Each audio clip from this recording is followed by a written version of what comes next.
Olá, queridos irmãos, boa noite. É com muito prazer que estamos aqui no Lar João Batista para mais uma reflexão, para trazermos um tema à luz do Evangelho segundo o Espiritismo, para refletirmos, pensarmos e, na medida do possível, tentarmos viver esses temas. O nosso tema de hoje é intitulado Reconhece-se os cristãos pelas suas obras. Então, a ideia aqui é trazermos algumas passagens do Evangelho, algumas histórias brindadas pelo querido Humberto de Campos, não é? E assim a gente poder fazer um paralelo com a nossa vida, né? Um paralelo com os nossos objetivos, e saber até que ponto estamos conseguindo, não é? Ser esse cristão, ser esse seguidor dos ensinamentos de Jesus. Muito do que nós vamos tratar aqui, nós pensamos do capítulo 18, item 16 do livro Evangelho segundo o Espiritismo, terceiro livro da codificação kardeciana. Então, é um capítulo extremamente importante para todos nós que, de alguma forma, tentamos, né, entender e praticar os ensinamentos de Jesus.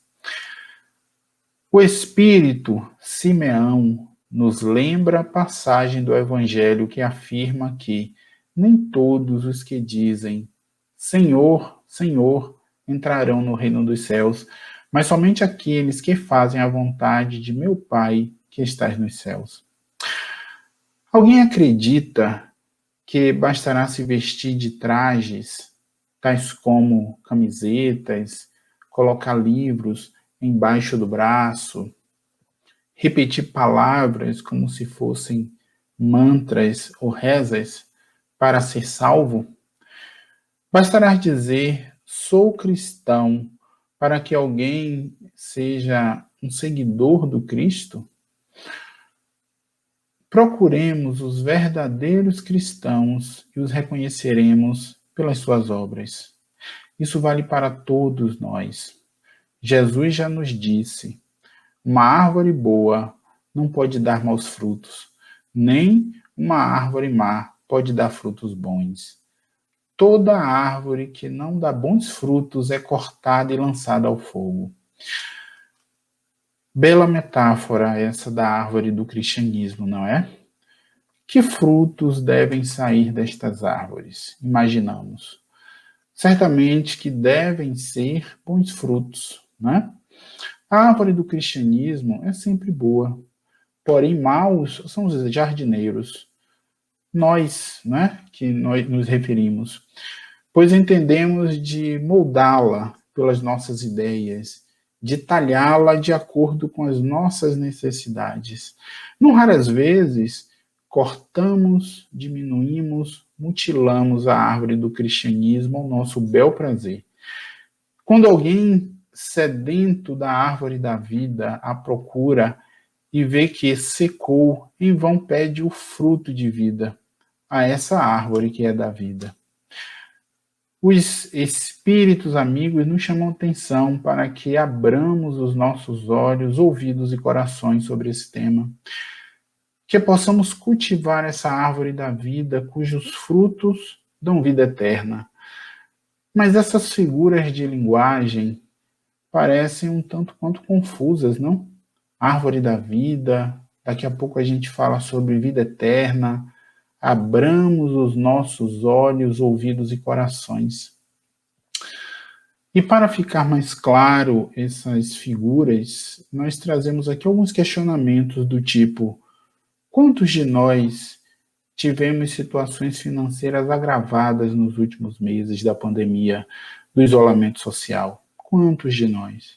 Quantos de nós tivemos separações abruptas de entes queridos impostas aparentemente de forma prematura pela pandemia? Somente na última semana, aqui em Brasília, local que resido atualmente, 3 amigos, né, de trabalho vieram a desencarnar. 2 deles trabalharam comigo alguns anos atrás e um trabalhava comigo, assim, de toda semana a gente dialogar. vítimas da Covid. Então são perdas que nos deixam, de certa forma, abalados, né? Se questionando, meu Deus, pessoas tão jovens, uma vida pela frente. Mas sabemos que nada, absolutamente nada é por acaso. Até mesmo essas perdas para quem parte, né, temporariamente, e para aqueles que ficam. Quantos de nós tivemos relacionamentos em atritos, fazendo com que a separação fosse vista como a única saída? Porque uma vez que as pessoas passaram a necessitar estar mais juntas, muitas delas dentro de casa, então muita coisa que antes não era vista passou a ser visto. Então a quantidade de separações cresceu assustadoramente. Enfrentamos todos esses reveses da vida sem um amparo. Os ensinos do Evangelho tornam-se jornada muito, mas muito mais penosa para nós. Então a gente percebe que se nós tivermos apenas um olhar materialista, um olhar de início com o berço e o fim na sepultura, situações como essas que acabamos de falar deixam de perder o sentido, ou o sentido beira a loucura. Né? Se nós não crermos em algo além disso tudo que a gente vivencia no plano material, as nossas situações e dificuldades de entender e superá-las serão muito piores, muito mais difíceis. Então, por que nem todos os que dizem Senhor, Senhor entrarão no reino dos céus? Porque entrarão no reino dos céus somente os que fazem a vontade de meu Pai que está nos céus. Essas são palavras de Jesus. Será que no dia a dia, desde o momento que acordamos, estamos fazendo a vontade do Pai? Ou estamos fazendo apenas as nossas vontades? E que vontades são essas nossas que fazemos?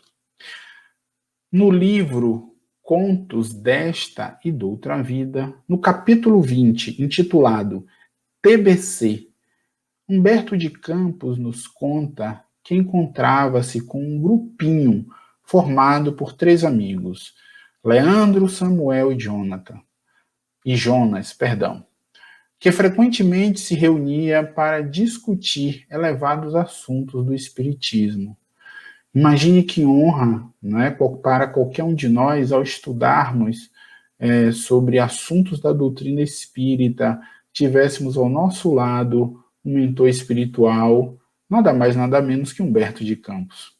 E Humberto de Campos conta que no decurso de 50 meses, ou seja, pouco mais de 4 anos, Humberto de Campos se encontrou semanalmente em agradável conversação, anotando problemas da humanidade.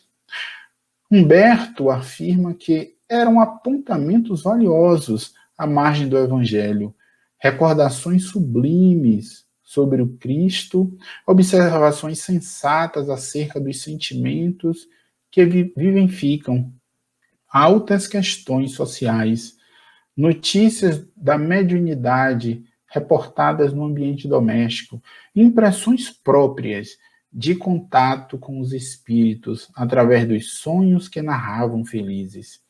Então, era um momento extremamente sublime para esses amigos que se reuniam há pouco mais de 4 anos e também para o espírito Humberto de Campos, que os acompanhavam desde o início.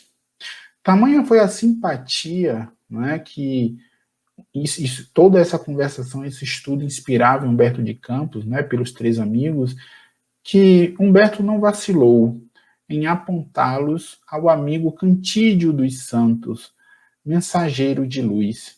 Lembrando que essa mensagem foi narrada no livro Contos desta e de outra vida, capítulo 20. Humberto pensou, não seria justo aproveitar a quem se evidenciava na posse de tantos conhecimentos? Quem poderia prever a extensão da seara preciosa capaz de surgir de semelhante grupo, de semelhante conjunto, né, harmonioso? Cantídio ouviu serenamente, atencioso, e prometeu providências. Foi então que Humberto de Campos conseguiu, se sintonizar com os três mediunicamente em um centro espírita. E no momento combinado, estavam lá Lismundo, respeitável orientador, que teria ido para tentar testar a decisão, não é? Que foi feita a pedido do Cantídio. O Lismundo senhoreava as engrenagens mediúnicas dos amigos e o emissário, com grave fisionomia temperada por larga dose de entendimento, começou a mensagem que Humberto de Campos houvera encomendado, explanando sobre a magnitude do serviço espírita, que claramente clarificou como sendo um privilégio que o Senhor concede às criaturas amadurecidas na ideia do bem.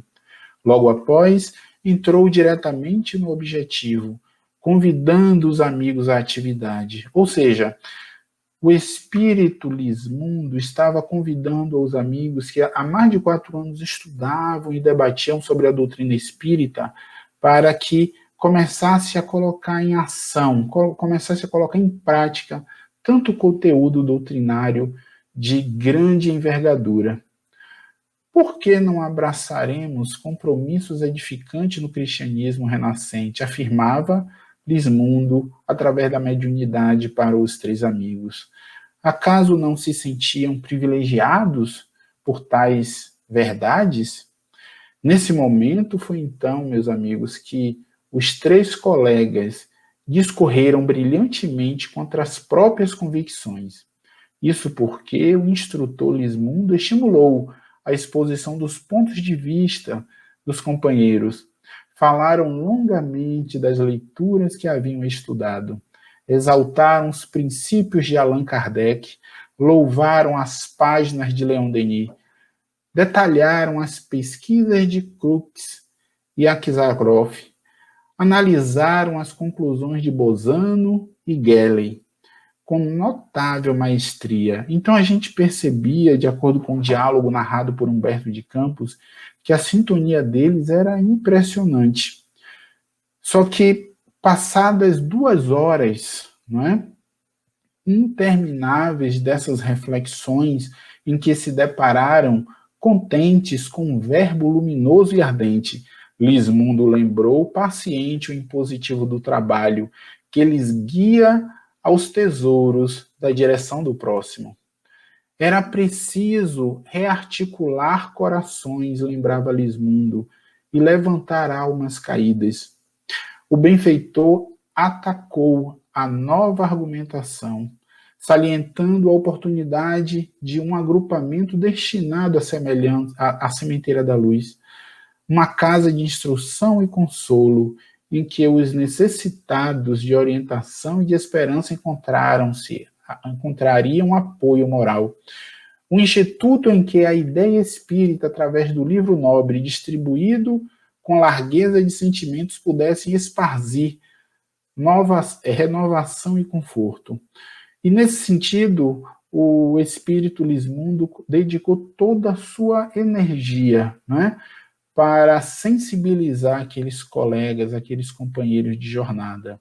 Foi então que, nesse momento, os amigos, né, entretanto, como se fossem surpreendidos por uma ducha fria, inesperada, entreolharam-se, trazidos de susto. E aí começou um a um narrar as suas negativas da seguinte forma: Leandro acusou-se impedido por provações. Ele se considerava uma pessoa muito provada. Então, as vicissitudes da vida, de certo, iria lhe afastar de qualquer coisa diferente daquilo que ele já fazia. Por sua vez, Samuel declarou-se esmagado por lutas da família. Então, o problema de Samuel estava não nas provações que ele vivenciava, mas na família propriamente dito. E Jonatas afirmou-se incapaz de responsabilidades maiores do que aquela que ele já tinha. Ele já estava no seu limite. E enquanto se tornavam monossilábicos, né, e arredios, o embaixador prestimoso, que no caso era Lismundo, indicou vários setores de movimentação apostólica, santuários espíritas de evangelização, devotamento mediúnico desse ou daquele teor, escolas diversas, hospitais, recolhimentos, creches, berçários. Ou seja, Lismundo trazia todas as possibilidades possíveis para que esses amigos que estavam estudando, e isso é muito importante lembrar, o estudo é muito importante, né? Mergulharmos na letra é muito importante. Só que Lismundo estava trazendo possibilidades para que eles materializassem aquele estudo através da ação no bem.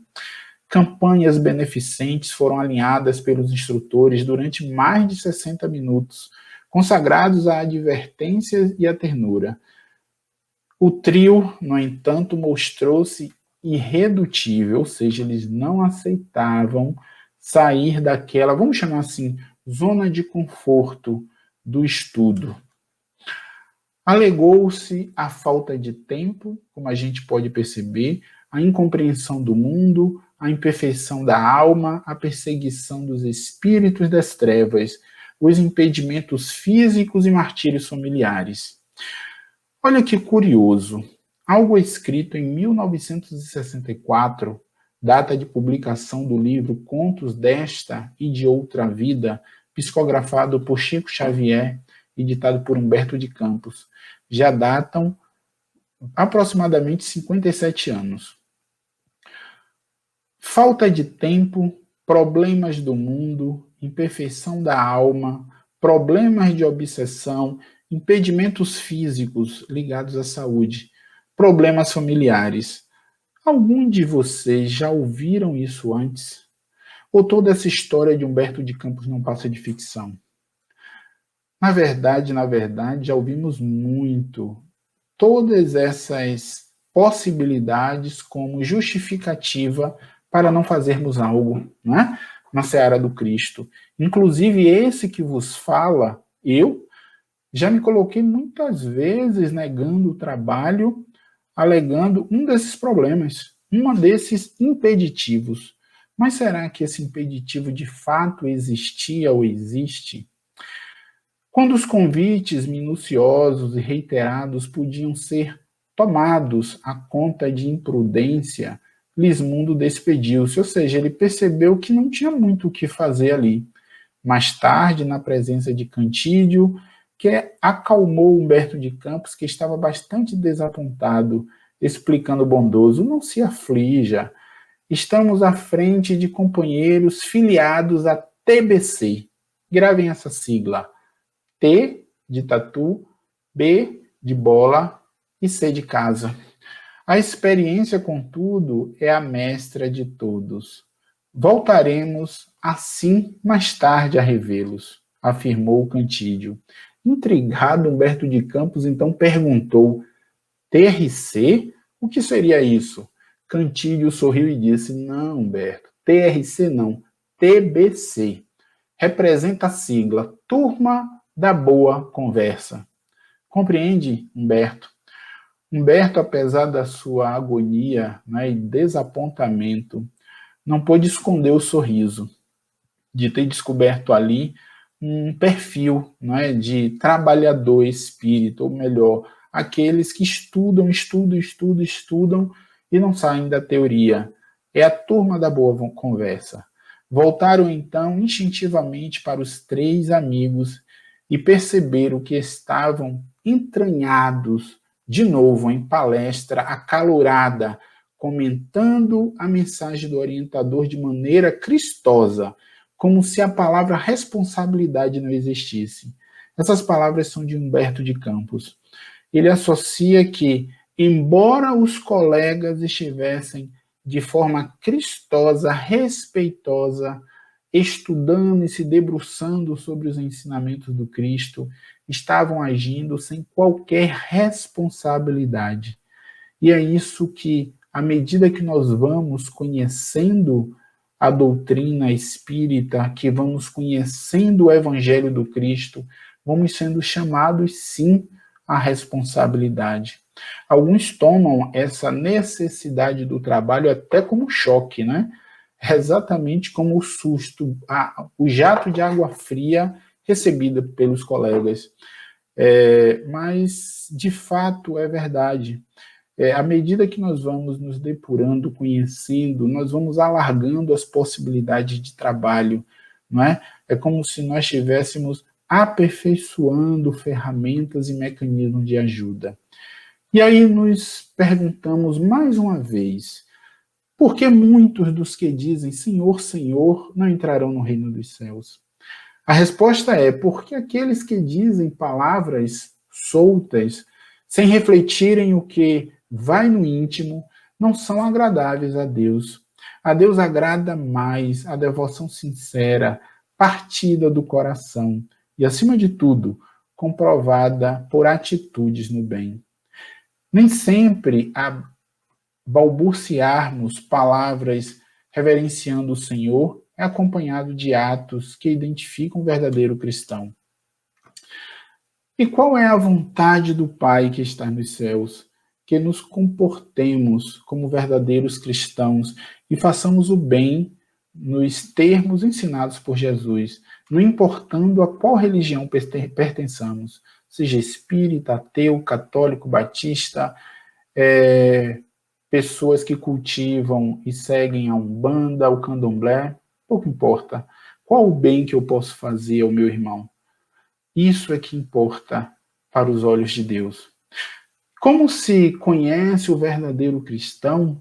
Pelas suas atitudes com relação ao próximo, pelas obras que pratica e pela sua vivência real nos ensinamentos do Cristo.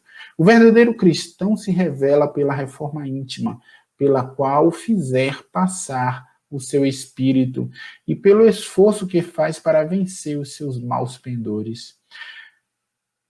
Muitos erros eu ainda possuo, afirmo a todos e não nego a ninguém. Mas qual o exercício e esforço que nós fazemos para superar esses males? Isso que mais importa, não é? Apesar dos erros que cometemos, apesar da estrada longa que identificamos percorrer, o esforço que imprimimos para superar essas necessidades, esses desafios, é que mais vale a Deus. Qual o papel do cristianismo em todo esse cenário, então? O cristianismo, através do seu código de moral cristão, que é o Evangelho, é a expressão das leis divinas e, por isso, exerce o nobre papel de conduzir cada um de nós por um único caminho, todas as criaturas ao Pai. O cristianismo, qual o fizeram há muitos séculos, continua a pregar essas virtudes, esforçando-se por espalhar seus frutos, mas com poucos, meu Deus, as colhem. Então, embora o cristianismo, através do evangelho, está sendo disseminado através como se fossem frutos, poucos são aqueles que colhem esse fruto, comem esse fruto e praticam esse fruto. E por que então o cristianismo, sendo essa árvore possante, não conseguiu ainda implantar-se totalmente na terra? A resposta é porque os homens procuram moldá-la pelas suas ideias, deturpando-as nas suas finalidades, levando-as a se afastar de sua afeição original. Nós estamos levando cada vez mais o nosso personalismo. Nesse sentido, nos ensina Emmanuel, no livro O Espírito de Verdade. Cada espírito se afirma, bem ou mal, aproveitando as criações do excelso Pai para subir à luz, ou delas, abusando para descer as trevas. Todos nós temos a capacidade e o livre-arbítrio de subirmos, né, como diz o Emmanuel, subirmos à luz, né, através das nossas ações. Mas, da mesma forma, através das nossas ações, uma vez abusando delas, podemos descer as trevas. É a lei de causa e efeito, né? Nada está errado. Não é a mão de Deus que nos pega e nos draga para baixo, ou nos pega e nos soergue para cima, mas sim as nossas ações. Aquilo que eu penso, que eu exercito, que eu reflito, que eu construo, é que faz isso de mim.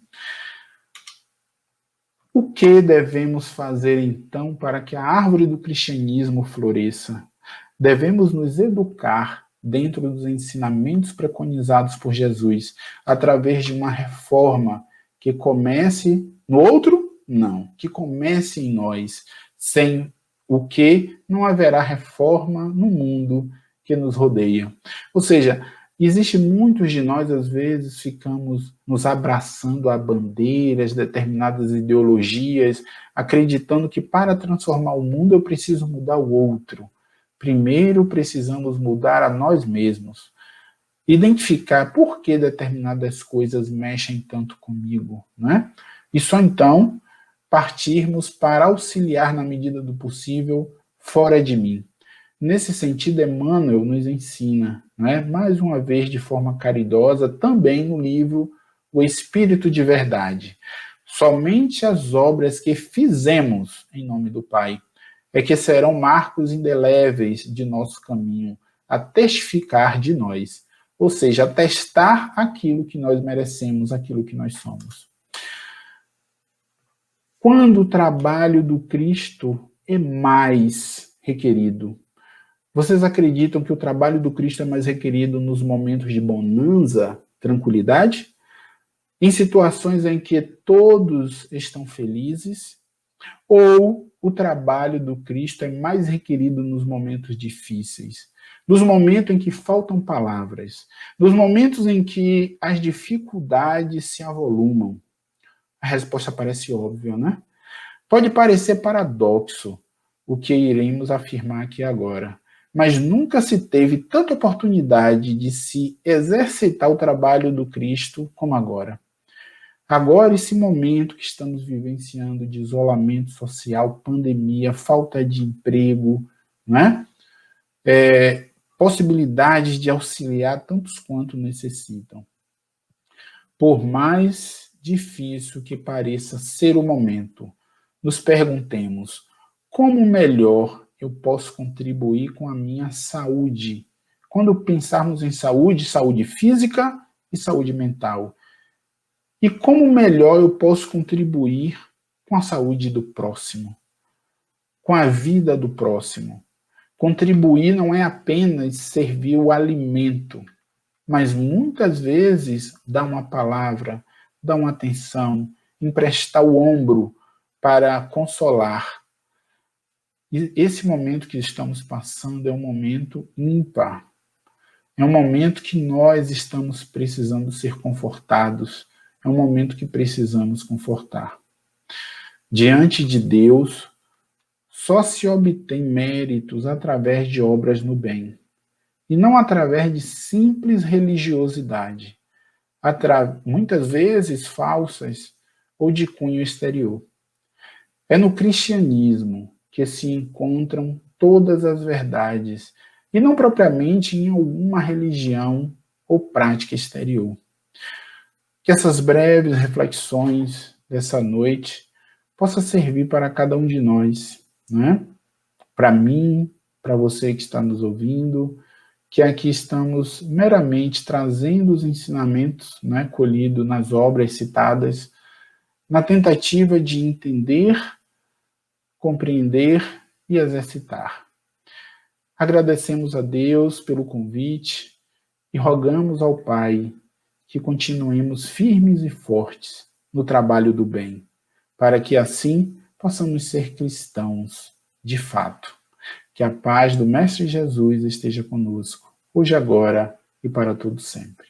Que assim seja.